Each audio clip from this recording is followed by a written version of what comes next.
media sites that you are able to and be part of something remarkable.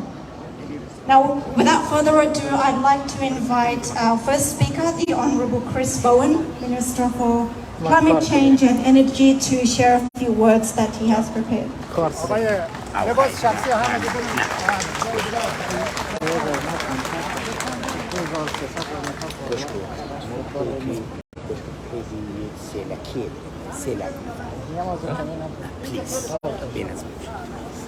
Well, friends, I'm here just to share a few humble and honest words with you, which are that it is not a crime to be born Hazara.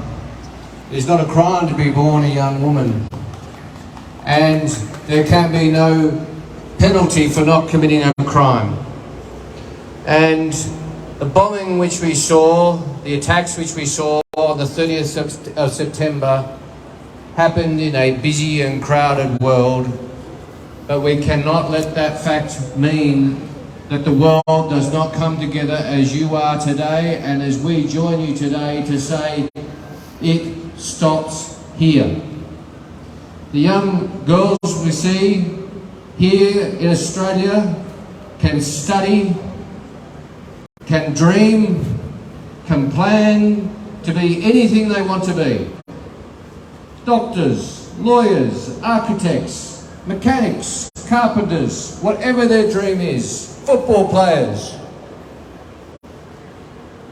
These young girls who live in Australia, Hazaras of Australian citizenship, their rights should be the rights of all Hazara girls around the world, or girls around the world, or Hazaras anywhere they live in the world, to live, to dream, to grow.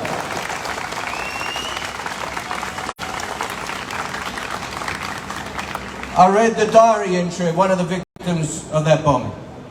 Her dreams: to climb the Eiffel Tower, to write a novel, to eat pizza in Italy. All things any of us could dream to do. Those dreams have been shattered. They can be shattered for the Hazara people no longer. So today, as Hazaras and as friends of Hazaras gather in cities around the world, it's really important that Sydney is counted, and you are ensuring that remains the case today. Sydney stands with you. Australia stands with you.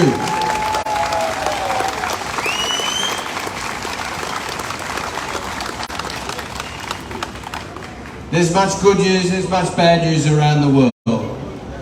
We cannot let that mean that this terrible news is ignored and forgotten, and we won't let it mean that. And I say this to you. It may seem that the odds are impossible. It may seem that Hazara people have suffered blow after blow, massacre after massacre, killing after killing, year after year, and that is true. But as has been said many times, the arc of history is long. It takes a long time to turn things around, but the arc of history is clear. And I say this to you, nothing is more certain in my mind that the day will come that Hazara people can live in peace and freedom in Afghanistan, in Pakistan, in Australia, in Canada, in the United States, wherever they choose to live. That day is coming.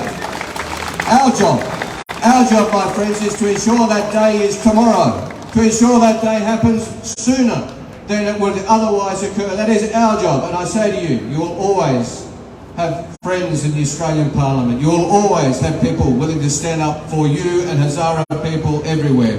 And we will keep standing up until that day comes when we can say, now we celebrate the fact that Hazaras, wherever they live, can live in peace and harmony and freedom. Thank you very much for the honour of having me today.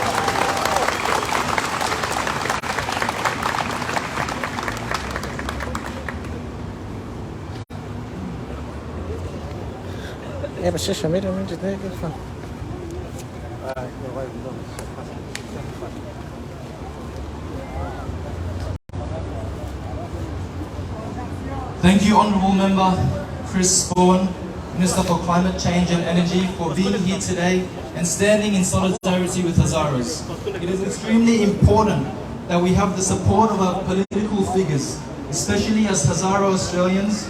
We need you to continue to be a voice for Hazaras and advocate for our rights in the Parliament and within your network, so that perhaps one day we may see peace in Afghanistan and for Hazaras wherever they live. We thank you again for taking part in this decision. Next, I would like to invite Ms. Nazanin Sharifi to say a few words.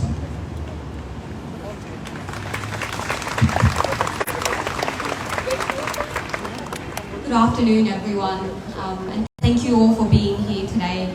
Every time I get up and speak at one of these events, I wish to God that it would be the last time, and yet again it isn't. Thank you to Honourable Chris Bowen for standing with us in solidarity time and time again. As an Australian, it gives me hope that we've got friends in high places, and oftentimes I seek to ask them to be our voice. However, it is time that Hazaras get their own voice. It's time that we have our voices elevated in all parts and all decision-making processes, because allies are important, but it's more important for us to have our own voices heard in all places. Thank you. Thank you all for being here today. In particular, thank you to the Hazara elders that despite intergenerational trauma, despite their pain and mourning, they continue to inspire young people like myself that hope is still something worth holding on to. Despite seeing genocidal attacks on young people, they continue to show up. They continue to show us the way. Before I begin, I'd like to acknowledge that we are gathering on the unceded lands of the Gadigal people of the Eora Nation. And as we seek justice and as we ask for the world to hear our voices, it's important for us to stand in solidarity with the First Nations people of this country, who have faced persecution, who have faced genocide just as we have. It has always been and it will always be Aboriginal land.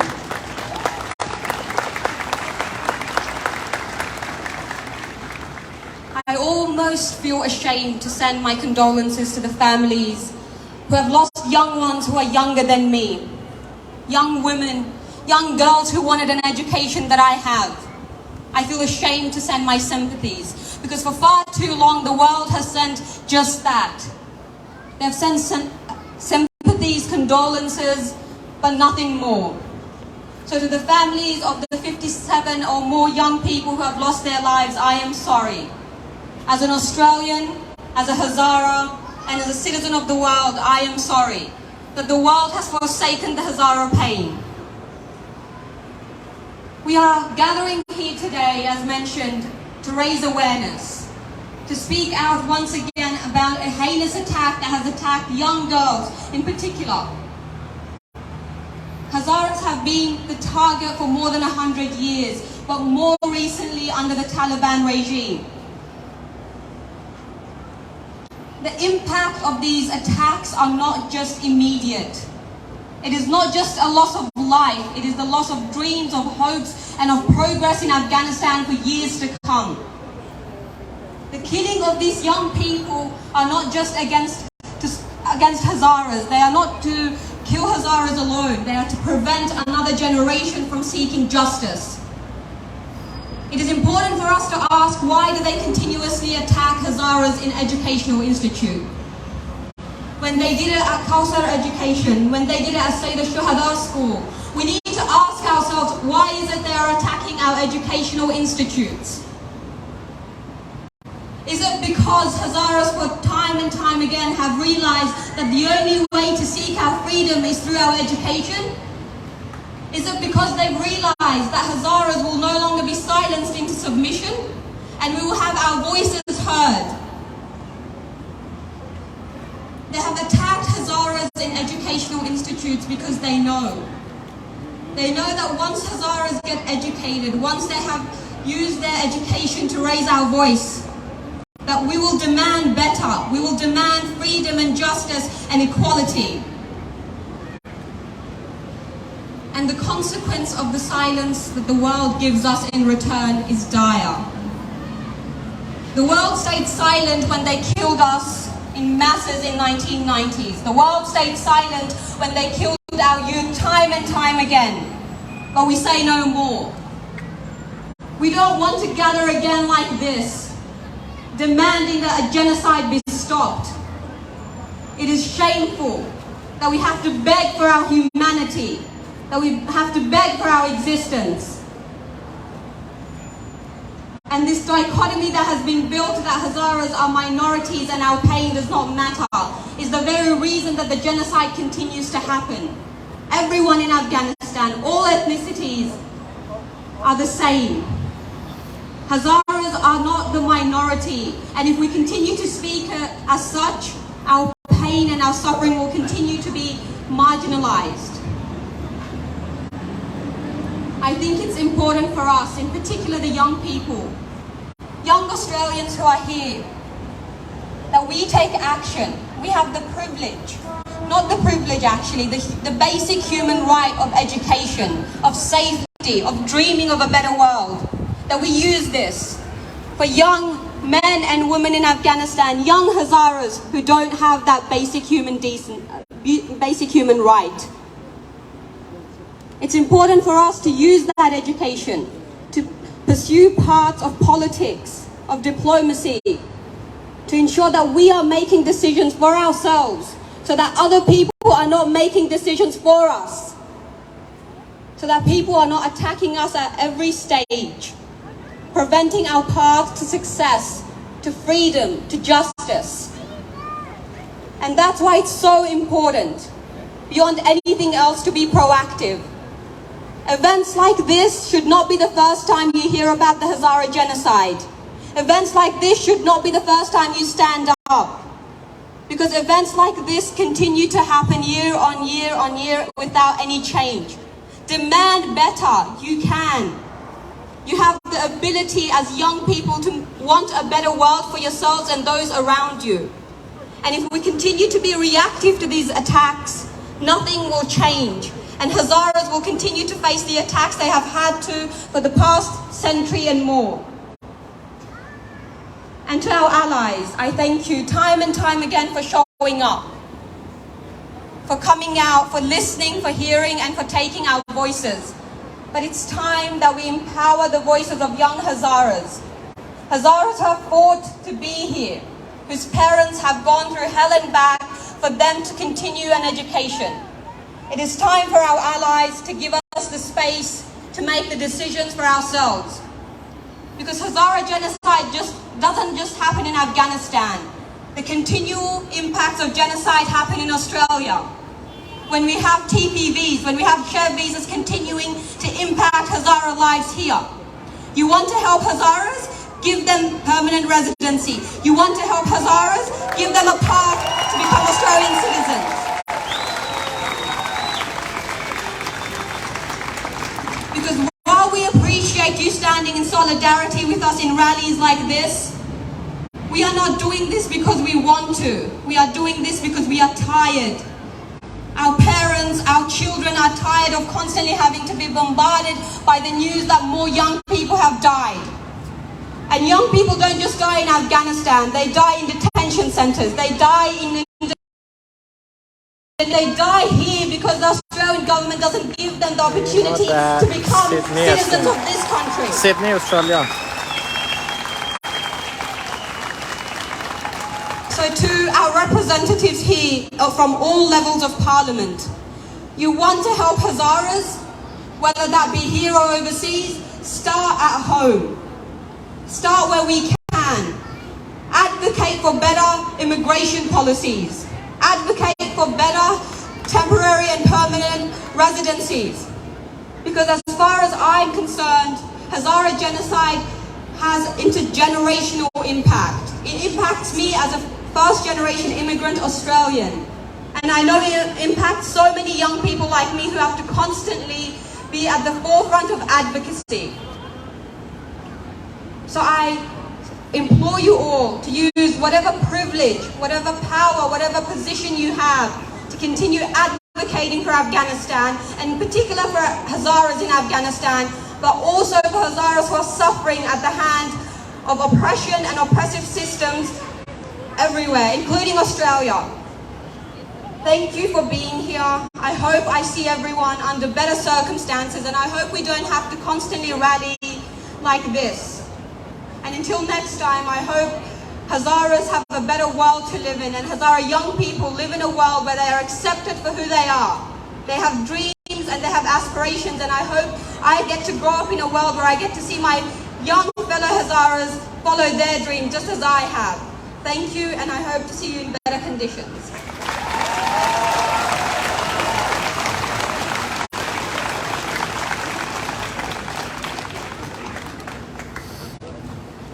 Thank you, Nazanin Sharifi, for your endearing and utterly inspiring speech. As Hazaras, we cannot remain silent on these agonizingly sensitive issues, and it is imperative that we continue to advocate for our rights, for women's rights, for our basic human rights, for children's rights, rights which have been deprived from us for over a century and continue to this day.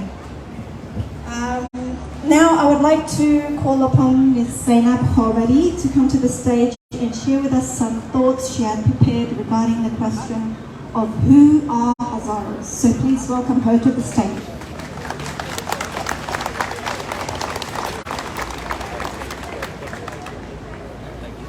I would like to acknowledge the traditional owners of the land on which we are gathering today, the hero nation of Gadigal land.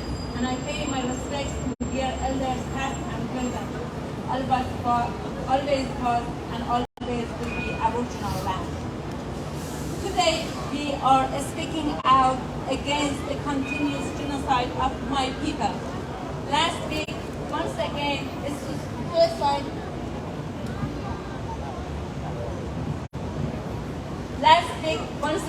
suicide attack at Third Fusion Center in the Kabul Dashtabarchi has killed at least 57 people, most of them female students, and more than 110 others were wounded while they were sitting a practice university exam when the bomber struck. Targeting a room full of students taking exam is shameful. All students should be able to pursue education in peace and without fear. Now, there is a question, who are the Hazaras and why are Hazaras targeted? The Hazaras, an ethnic which are noticeable by appearance, cultural and linguistic. Hazaras minority constituting an estimate 20% of Afghanistan population have been carrying marks of ethnic cleansing, land confiscation, slavery and persecution since 1891. A recent study by impartial agency has recorded elimination of about 60% of Hazara population, which was occurred only in the dawn of 20th century. Practicing Shia faith of Islam by majority of Hazaras has been an additional motivation for further suppression, coercion, and slaughtering by the Taliban and ISIS, as they view the Hazaras as a sworn enemy. Innocent life once again have been lost. Every day, me and my fellow Hazara community member in Australia live in dread of hearing of yet another attack on our people.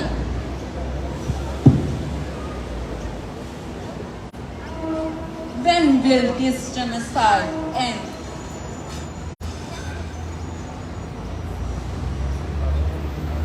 The long-standing persecution of the Hazara continues today.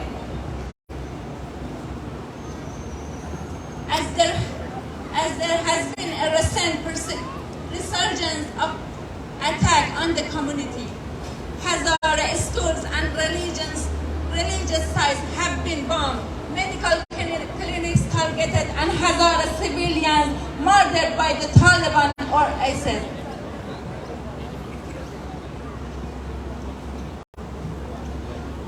On May 2021, a suicide bombing of a high school killed 85 Hazara civilians, mostly a schoolgirl, and wounded more than 240. 1 year earlier, ISIS claimed responsibility for an attack on a maternity hospital in the predominantly Hazara Dashtabarchi Turkish neighborhood of Kabul that killed 24 people, including mothers and newborns. Now that the Taliban has taken control of the country, the Hazara face an even greater risk of attack. Genocide Watch, an internationally known organization focusing on genocide prevention, called the Hazara situation a genocide emergency. There are 6 key international human rights treaties, each dealing respectively with civil and political rights, economic, social, and cultural rights, racial discrimination, children's rights, women's rights, and torture. The persecution of minorities violated the core of the right to human dignity, and for this reason, the violation of the rights of Hazara affects every nation around the world. The UK and international community have responsibility to protect minorities at risk of genocide under the international legal obligation and UN convention it is a party to. According to International Convention of the Elimination of All Forms of Racial Discrimination, which has the purpose and effect on nullifying and impairing the recognition, enjoyment, or exercise on an equal footing of human rights and fundamental freedom in the political, economic, social, cultural, or any other field of public life. Because it is clear that this right is being denied to Hazaras. It could be useful for the community to implement its mechanism toward preventing serious violation of the convention. Afghanistan is multi-ethnic, multicultural, and multi-religious country, and minorities must be protected in order to ensure the sanctity of human rights and stability for the region. All actors, from the Australian government to the international community, have an important role to play toward this goal and must take immediate and urgent action in order to protect persecuted minorities in Afghanistan. The genocide occurring now on our watch, we should not stay quiet. We should amplify the suffering and the human rights violation on any platform that we access to. We need to call out these atrocities day after day. We are asking our senators and representatives in parliament, our friends and advocates, the members of Hazara community, especially the youth, to take action now because they are at great risk. We need your voice. We need the crime against humanity committed by the Taliban to be called out. This genocide must be acknowledged and be stopped. Mothers, fathers, girls, and boys who lost their loved ones, we are with you in these dark times. We will fight for you and we will be your voice. Thank you all for joining us in solidarity and standing with us, shoulder to shoulder at this tragic time. And please do not forget, use Stop Hazara Genocide hashtag in Twitter. Thank you.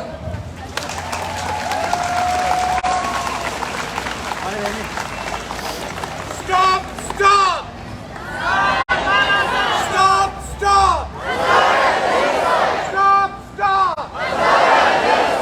Stop! Stop! Stop! Stop! Stop!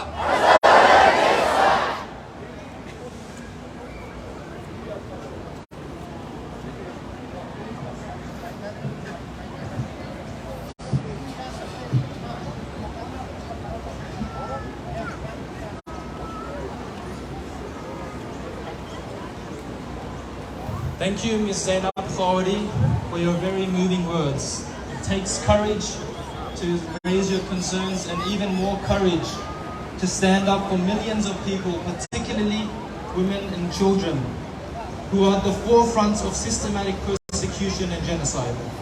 The tyrannical Taliban regime wants to silence the voice of women as they did to those 47 girls in Kaj Education Center, and prior to that,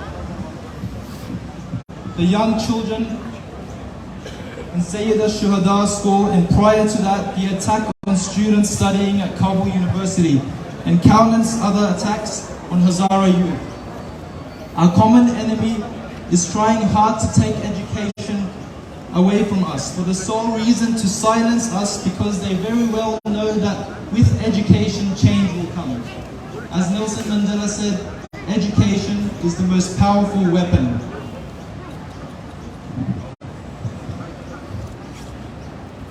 Education is the most powerful weapon which you can use to change the world. Thank you again, Ms. Zainab Khawadi.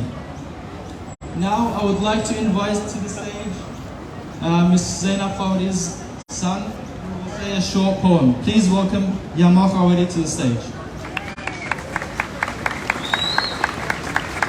Thank you for letting me speak.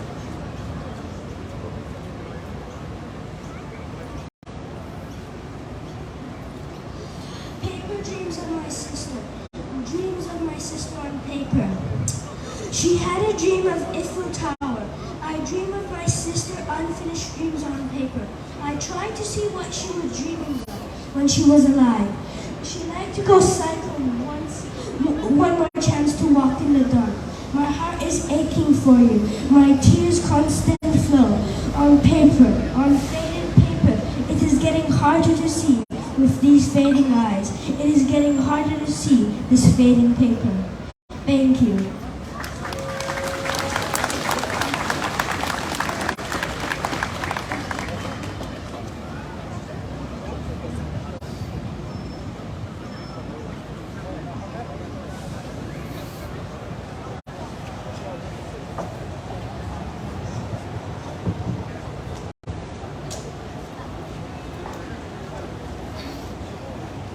Stop! Stop!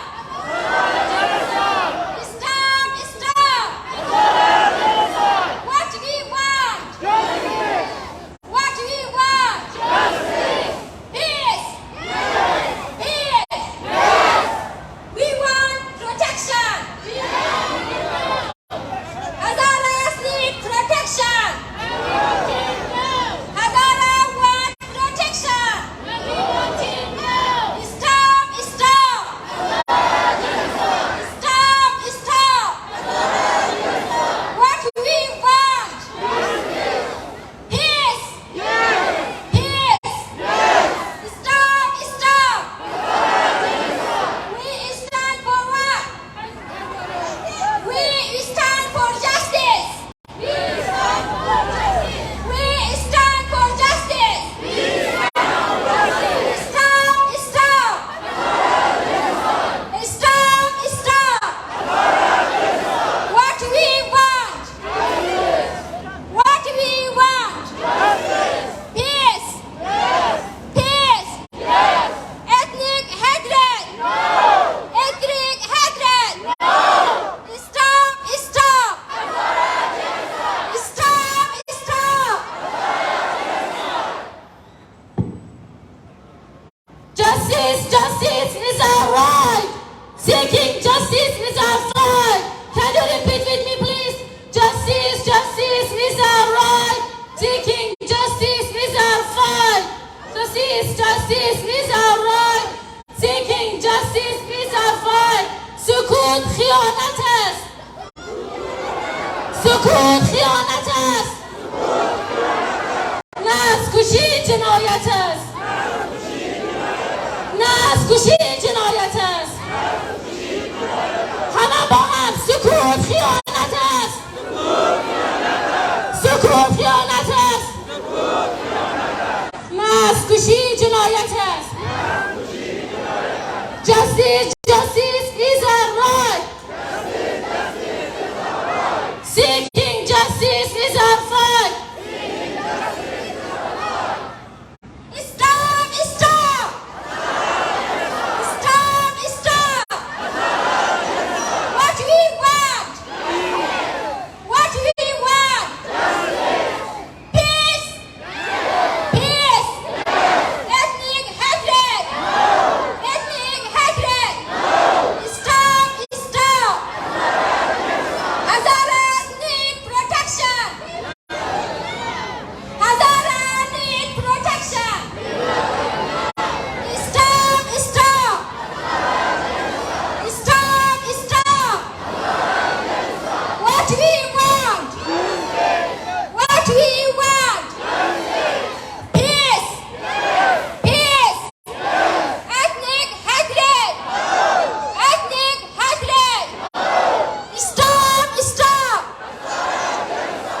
Thank you so much, ladies, for being so powerful and being a powerhouse of this movement and being at the forefront of the fight for our freedom and to stop Hazara genocide and being such powerhouses to end Hazara genocide around the world.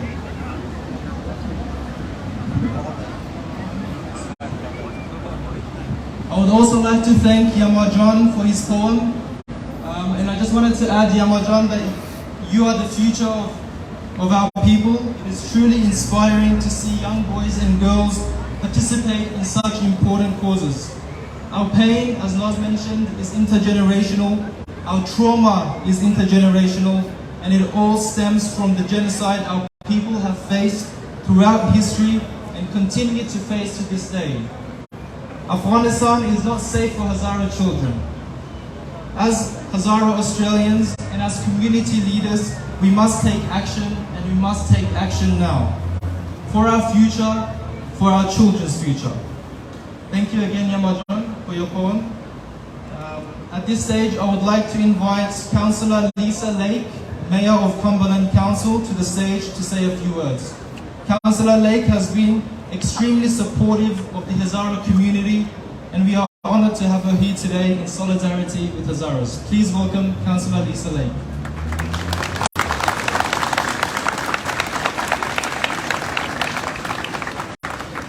Good afternoon, everyone. What a wonderful group. What a wonderful turnout here in Belmore Park. Thank you so much for inviting me. Can I begin by acknowledging the Gadigal people, who are the traditional owners of this land, of the Eora Nation, and pay my respects to their elders, past, present and emerging.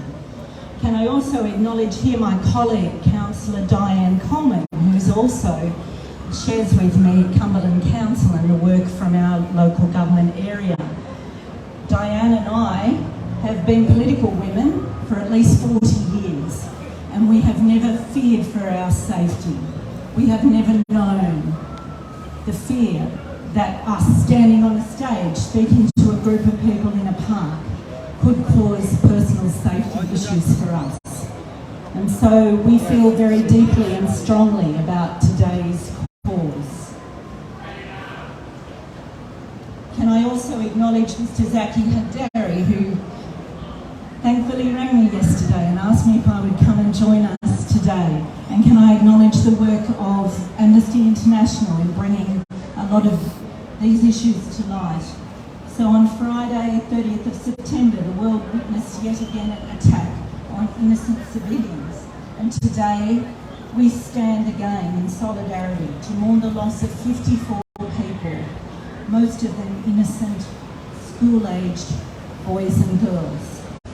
In addition to the horrific number of young people killed, I understand there were more than 112 people injured in this attack.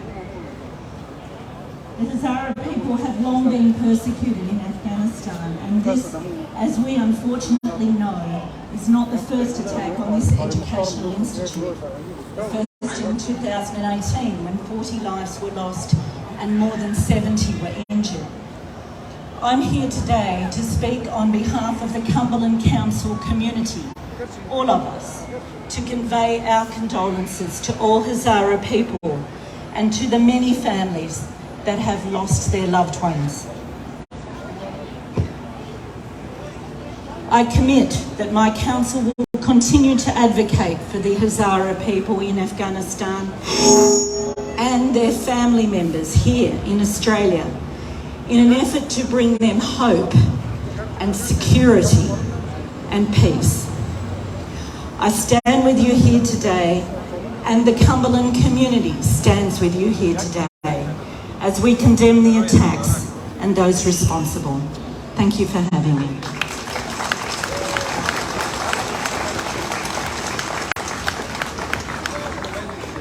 Thank you, Lisa. I too am from Cumberland City Council, but I'm also Dr. Diane Coleman from Western Sydney University, and I'd like to speak on behalf of the university here today.